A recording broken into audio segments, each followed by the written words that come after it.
কি হাসিনা আপা, কি অবস্থা? 15ই আগস্ট বাঙালির সুখ দিবস। আমরা কিন্তু সুখে আছি। বাংলাদেশের মানুষ খুব সুখে আছে। তুমি যেখানে গিয়ে আসো ওইখানকার মানুষজন সুখে আছে। ওদের আজকে স্বাধীনতা দিবস। আমাদের এটা স্বাধীনতার মাস। আমরা স্বাধীনতা পালন করছি। বিভিন্ন জায়গায় মানুষ আনন্দ উল্লাস, মিষ্টি খিচুড়ি টিচুড়ি আমরা রান্না করছি। তোমার বাপের মৃত্যুর জন্য গত বছর পর্যন্ত বাংলাদেশে তোমার চামচারা গার্মেন্টস ফ্যাক্টরি দোকানপাট মানুষের কাছ থেকে জোর জুলুম করে টাকা পয়সা তুলে তারপর 15ই আগস্ট পালন করতো। ওইভাবে করছি না, আমরা নিজেরা টাকা পয়সা দিয়েই করছি। ভিডিও যারা দেখছেন আগামীকালকে, অর্থাৎ আমার ভিডিও যখন আপনারা দেখবেন, 15ই তারিখ নিউ ইয়র্ক সময় 15 তারিখ সন্ধ্যা 7টায় সবাই জ্যাকসনাইটে চলে আসবেন। খিচুড়ি খাওয়ার ব্যবস্থা করেছি আমরা। আমাদের সুখ স্বাধীনতা দিবস উপলক্ষে আমরা এটা ব্যবস্থা করেছি। গত বছর এই আগস্ট মাসে একটা প্রোগ্রাম আপলোড দিয়েছিলাম। সেই প্রোগ্রামটা আবার গত 2-3 দিন আগেও আপলোড দিয়েছি। সেখানে বলা ছিল যে 15ই আগস্ট শেখ মুজিবের এই যে এখন যেই পুতরেরা যে এখন নাচানাচি গানা নাচা গানা করছে, এইটা শেখ হাসিনার পতনের পরে থাকবে না। এখন হিসাব মিলায় দেখো শেখ হাসিনা সত্য বলেছিলাম না মিথ্যা। আমরা তো কথা বললেই তোমার কাছে গুজব লাগতো, আর তোমার লোকজনেরা তখন বলতো যে এই 75 আর এখন এক না, এখন কিছু হইলে তারপরে একদম হাড্ডি গুড্ডি নাকি কারে নাকি ভাঙিয়া ভাঙিয়া কি কি করবে। কই সেই লোকজন? তোমার 32 নাম্বার বাসার ভেতরে আগুন লাগাই দিছে, তোমার লোকজন কোথায়? 15ই আগস্ট তোমার আব্বার আজকে মুসলমানের দিন, তোমার লোকজন কই? আসতে বলো। তোমার আব্বুরা সব কালকে রাতের থেকেই করে রেখেছিল, এই 32 নাম্বার পাহারা দিয়ে রেখেছিল। তোমার বাবেদার আসতে বলো। কি করতে বলো এখন? খিচুড়ি খায় যাইতে বলো। পোলাপান ওখানে, তোমরা এই এতদিন ধরে হিন্দি গান শুনছো না, পোলাপান দেখলাম ওই লুঙ্গি ডান্স হিন্দি গান শুনছে।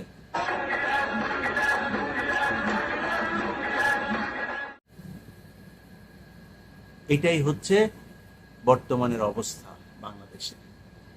তোমাকে ছাড়া বাংলাদেশ অনেক ভালো আছে শেখ হাসিনা। তোমার পুত্রও এখন ইন্ডিয়ার কাছে বলছে ইন্ডিয়া যেন এনশিওর করে 90 দিনের মধ্যে বাংলাদেশে নির্বাচন হয়। তোমরা না এতদিন বললা তোমাদের বিদেশে কোনো প্রভু নাই, বিদেশে যায় তোমরা কান্দাকাটি করো না, জনগণ নাকি তোমাদের শক্তি। কুই সেই জনগণ নিয়ে আসো এখন? পলাইছো কেন? বিনা বলছো তুমি পলাও না, বিচারের মুখোমুখি তারেক রহমানকে ধরে নিয়ে যাবা। তারেক রহমান বিচারের সাহস থাকলে বিচারের মুখে, তুমি এখন বিচারের মুখোমুখি হও, দেশে আসো। আসো, যাও, জনগণ তোমার জন্য ওয়েট করতেছে, যাও দেশে। এই কথাগুলি আমরা এতদিন ধরে বলে আসছিলাম। এত বাড়াবাড়ি করা ভালো না। এই 15 বছরে একটা সেক্টর নাই যেই সেক্টরের মানুষকে তুমি খেপাও নাই। কিছু মানুষজনকে সুবিধা দিয়া পুরো বাংলাদেশের মানুষ তোমার অত্যাচার নির্যাতন সহ্য করেছে। সেই সুবিধা নেওয়া লোকজনগুলো এখন কোথায়?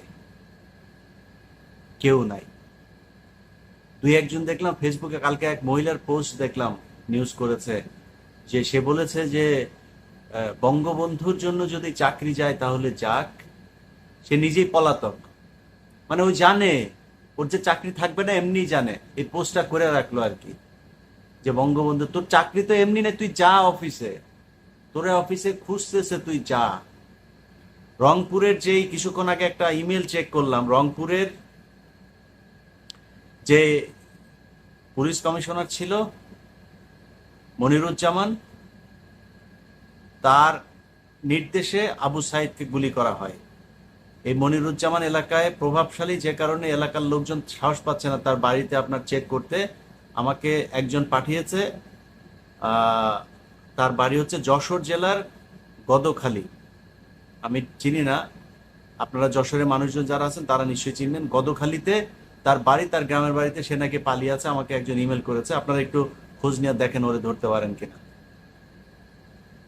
তোমার লোকজন একজনও জায়গা মতো নাই, সব পালাচ্ছে। আর যে কজন অফিসে এখনো কাজ করতে যাচ্ছে, একটু এদিক ওদিক ছিল, তারা এখন যায় সব জামাত শিবিরের সার্টিফিকেট চাচ্ছে, যে তারা জামাত শিবির করতো, কারো না কারোর সাথে করতো, এরকম ইয়ে। গতকালকে আমাকে এই রাজুক থেকে একজন ফোন দিয়েছে, রাজুকের এক বড় কর্মকর্তা, উনি আমাদেরই মানে আমাদের বলতে আর কি ভালো মানুষ, মানে শেখ হাসিনার চামচামু করে নাই। তো উনি ওনার পিএস আমাকে ফোন দিয়েছে, ফোন দিয়ে জিজ্ঞেস করছে একজনের নাম, যে ভাই ইনি নাকি আপনার সাথে খুব ভালো সম্পর্ক ছিল, আপনাকে বিভিন্ন তথ্য তথ্য দিত আওয়ামী লীগের লোকজনকে। আমি চিনিই না তাকে, জীবনের নামই শুনি নাই। আমাকে এখন মানে আমার কাছ থেকে সার্টিফিকেট নিচ্ছে, বুঝছেন না? এরকম বিএনপির অনেক লোকজনের কাছ থেকে এইভাবে সার্টিফিকেট নিয়ে এখন বিএনপি শাস্তে চাবে, জামাত শাস্তে চাবে, আমাদের পরিচিত শাস্তে চাবে, শাস্তে চায় চাকরিটা বাঁচানোর চেষ্টা করবে। তোমার এইসব লোকজনের সংখ্যা এখন অনেক বেশি। তো তোমার ছেলেরে দিয়া এই যে মাতাল, শরীরের মধ্যে দেখলাম ট্যাটু ট্যাটু লাগানো। और एक नमरूद पैदा हुआ। তোমাদের বাংলাদেশে থাকার দরকার নাই তো। তোমার ছেলে মেয়ে, তারপরে এই বোনের ছেলে মেয়ে, একটাও বাংলাদেশে তাদের বিয়েও হয় নাই, বাংলাদেশি হয় না। একটাও হয়েছিল, সেটাও তাও রাজাকারের সাথে, সেটাও আবার নাকি এখন লডর পডর করে এখন কোন দিকে নাকি তোমার মেয়ের পিডায় টিডায় নাকি বার করে দিয়েছে। তো এখন তোমার মেয়েরও আরেকটা বিদেশে একটা দেখে টেখে বিয়ে টিয়ে দিয়ে দাও। তোমাদের বাংলাদেশে তোমাদের কেউ নাই তো, তুমি বাংলাদেশে আসবা কেন? তুমি বাংলাদেশে তোমার এতগুলো এমপি মন্ত্রী একটারও নিয়ে যাও নাই, সবগুলো পলায় আছে, হয় ক্যান্টনমেন্টে আছে, নাইলে কোনো না কোনো বিএনপি নেতার বাসায় কিংবা কোনো ব্যবসায়ীর বাসায় কোনো না কোনো জায়গায় পলাতক অবস্থায় আছে। আবার কেউ কেউ শুনলাম হিন্দু এলাকাতে, অধ্যুষিত এলাকার ভিতরে হিন্দুদের বাড়িতে গিয়ে আশ্রয় নিয়েছে। এইটা হচ্ছে তোমাদের এখন এই মুহূর্তে পরিণতি। তো তুমি শেখ হাসিনা যা করছো এই গত 15 বছরে, আমার বিশ্বাস আল্লাহর বিচার এখনো শেষ হয়নি।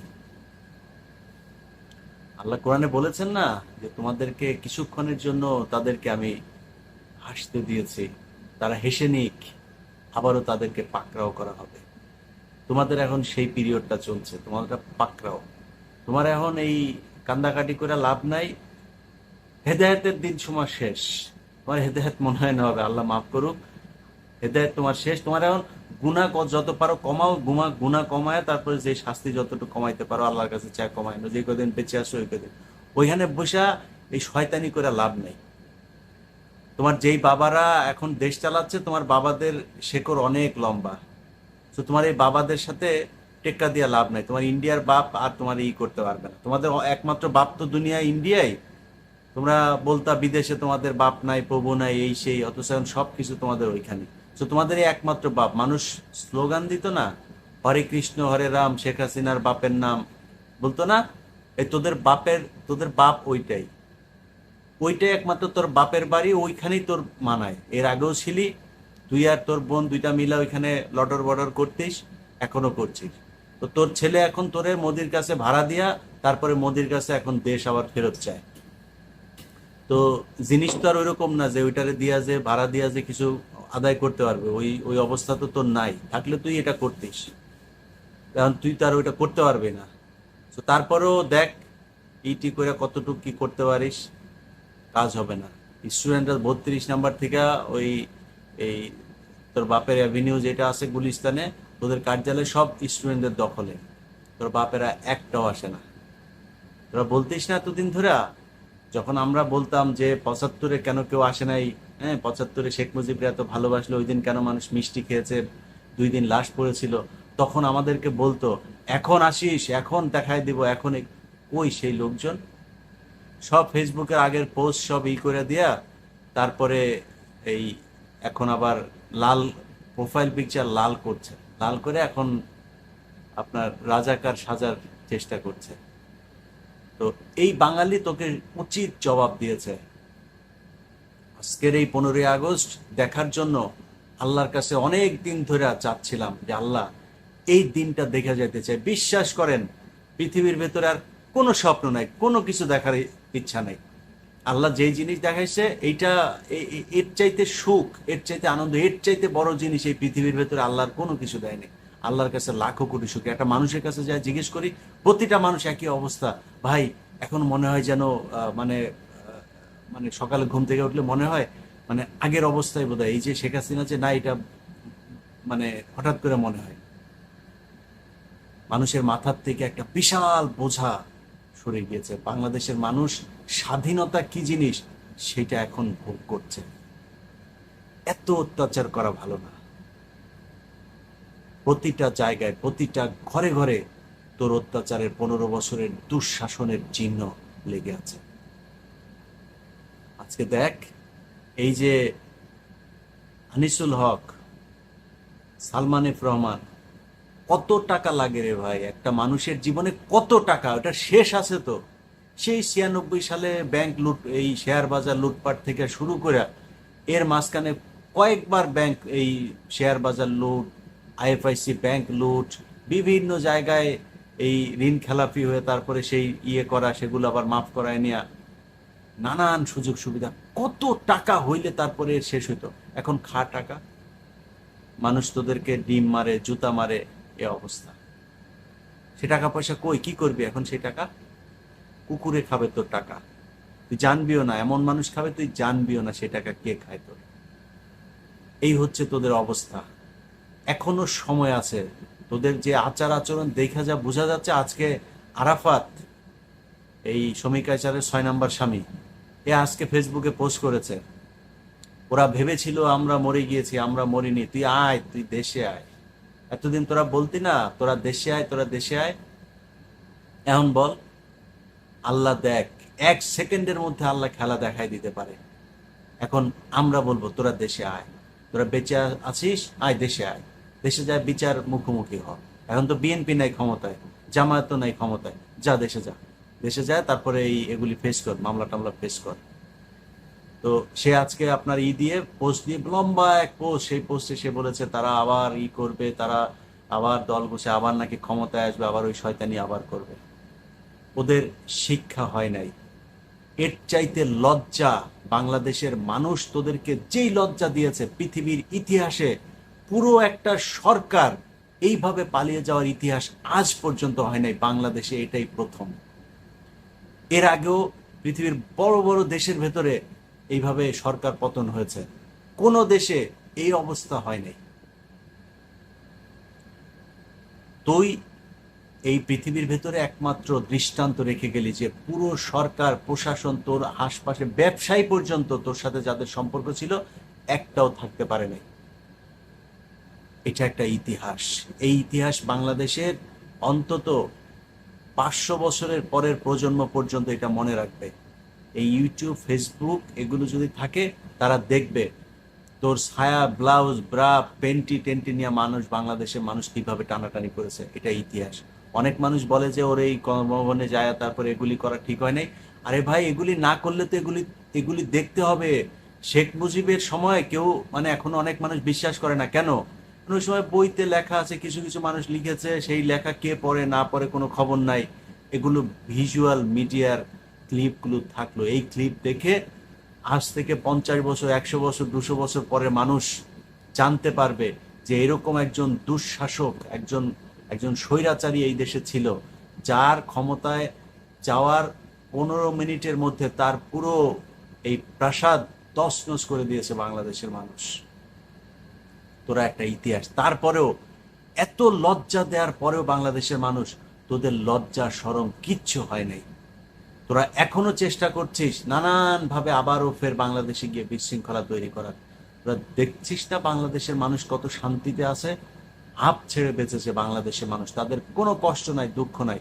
রিজার্ভ যদি এখন শেষও হয়ে যায়, তারপরেও মানুষ চায় ডক্টর মোহাম্মদ ইউনূস বাংলাদেশে থাকুক।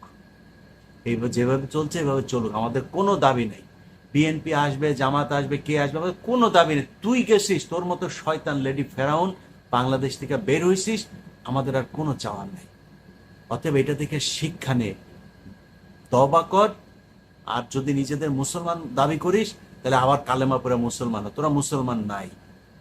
যাইভাবে মুসলমানদেরকে তোরা শাস্তি দিয়েছিস, কষ্ট দিয়েছিস, আলেমদেরকে যে পরিমাণে কষ্ট তুই দিয়েছিস, তোরা মুসলমান হইতে পারিস না। মুসলমান তোরা নাই। অতএব তোরা কলেমা পড়া, তওবা পড়া, তারপরে আবার মুসলমান হইতে হবে, হয়ে আল্লাহর কাছে মাপ চা। জীবনে আর এই শয়তানি করবি না, জীবনে বাংলাদেশের দিকে আর ফিরে তাকাবি না। এই দোয়া কইরা, তওবা পড়ে আল্লাহর কাছে মাপ চা, আল্লাহ হয়তো মাফ করে দিতে পারে। বঙ্গবন্ধুকে আপনারা যেন জাহান্নামের ভালো জায়গায় স্থান করে দেয়। 2 দিন আগে মির্জা ফখরুল বক্তব্য দিয়েছে একটা, এই রয়ের এজেন্ট, এটার মনে হয় লিঙ্কটিং বোধহয় আছে, মির্জা ফখরুলের লিঙ্কটিং বোধহয় বিএনপির কাছে আছে, যেই জন্য এটাই আওয়ামী লীগের কাছে, আওয়ামী লীগ যা বলে ও এটা বলতে বাধ্য হচ্ছে। ও 2 দিন আগে বলছে বিজয় সরণিতে শেখ মুজিবের যখন এই হচ্ছে, মূর্তি টেনে ধরে ছিঁড়ে ফেলছে, ওর নাকি তখন নাকি লুঙ্গি টুঙ্গি ভিজা যাচ্ছে কষ্টে। এই বদমাইশ এর আগেও একবার বলেছে 7ই মার্চ নিয়ে তার কোনো নাই। বিজয় সরণির সামনে শেখ মুজিবুর রহমানের যে মূর্তিটা ছিল, দেখি অসংখ্য মানুষ সেই মূর্তিকে দড়ি বেঁধে টেনে হিঁচড়ে ফেলে দিচ্ছে। তিনি তো আমাদের নেতা ছিলেন, তাই না? স্বাধীনতা যুদ্ধের সময় তো তার বিরাট ভূমিকা ছিল।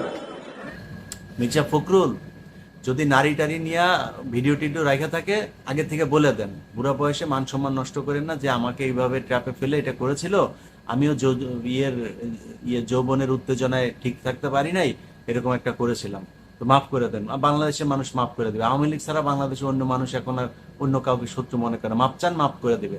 আর যদি মাল নেওয়ার কারণে শুধু আওয়ামী লীগের কাছ থেকে মাল নিছেন, সেগুলোর ভিডিও টিডিও থাকে, ওইটার জন্য মাপ চান। এসব শয়তানি বান্দ্রামি এগুলি বন্ধ করেন।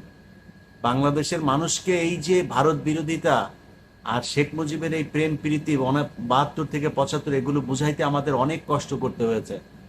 এক একটা প্রোগ্রাম বানাইতে 6 মাস 9 মাস পর্যন্ত কষ্ট করতে হয়েছে, লেখালেখি, ভয়েস দেওয়া, এগুলি এডিটিং করা, বহুত কষ্ট করতে হয়েছে। এগুলো করে এই দেশের মানুষকে বুঝিয়েছি। আপনার চাইতে আপনার মতো এরকম এই একবার এক এক দলে যাওয়া লোক না। আপনি তো বাম করতেন, বিএনপিতে এসে তারপরে বসেছেন। আপনার বিএনপির যিনি চেয়ারপারসন আছে না, আপনার বাপ এই আপনার চাইতে ভালো জানে। তারেক রহমান নিজে এই শেখ মুজিব সম্পর্কে ইতিহাসের পাতা ধরে ধরে কথা বলেছে, তাও আজ থেকে 4-5 বছর আগে। সো আপনি তারেক রহমানের কাছে যায় আগে পারমিশন নেবেন এই ধরনের উল্টা পাল্টা কথা বলার আগে। আমরা বলবো একটা, কারণ আপনাকে যারা ভালোবাসে না, ওই বিএনপির লোকগুলো আমাদের জন্য প্রচন্ড ভালোবাসা তাদের, আমরাও তাদেরকে প্রচন্ড ভালোবাসি। সো আপনার কাছ থেকে যখন একটা শুনবে, আমার কাছ থেকে যখন আরেকটা শুনবে, তারা কনফিউজ হয়ে যাবে।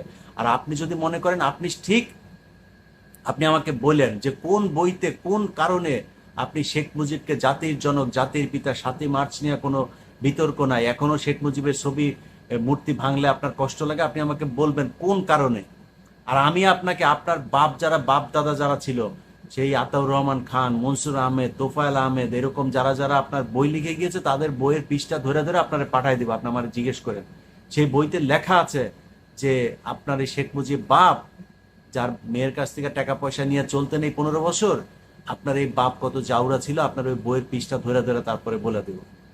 সো মির্জা ফখরুল ইসলাম আলমগীর এইসব জাউরামি বন্ধ করেন। হ্যাঁ, টাকা পয়সা নিতেন, খাইতেন, এগুলো কিন্তু আমরা জানি, জাউরামি। আর একবার আপনার মুখ থেকে যদি 15ই আগস্ট, শেখ মুজিবের 7ই মার্চ, শেখ মুজিব এগুলি সম্পর্কে ভালোবাসার কথা শুনি না, আপনার রেকর্ড কিন্তু আমার কাছে আছে। আপনার দলের এমপি খালেদা জিয়াকে এই জামিন করানোর কথা বলে, খালেদা জিয়ার হসপিটালের বিল দেওয়ার কথা বলে টাকা নিছেন, রেকর্ড আছে আমার কাছে, চালাই দেব কিন্তু। একদম সাবধান, কারণ এই শেখ মুজিব আর ভারত, এই ব্যাপারে বাংলাদেশের মানুষকে স্বচ্ছ ধারণা দিতে হবে। এইটা নিয়ে ওরা বহুত রাজনীতি করেছে, এই দেশে এই মিথ্যা রাজনীতি আর করতে দেওয়া হবে না। ভারত আমাদের শত্রু। শেখ মুজিব 72 থেকে 75 এই দেশের মানুষকে গণহত্যা করেছে, না খাইয়ে মেরেছে, একদল শাসন করেছে, রক্ষী বাহিনী, লাল বাহিনী, নীল বাহিনী, এগুলো করে করে মানুষের ঘর থেকে রাতের বেলা মেয়ে মানুষকে টেনে হেসড়ে নিয়ে তারপরে ধর্ষণ করত। এই কাজ করেছে, এইটা শেখ মুজিব।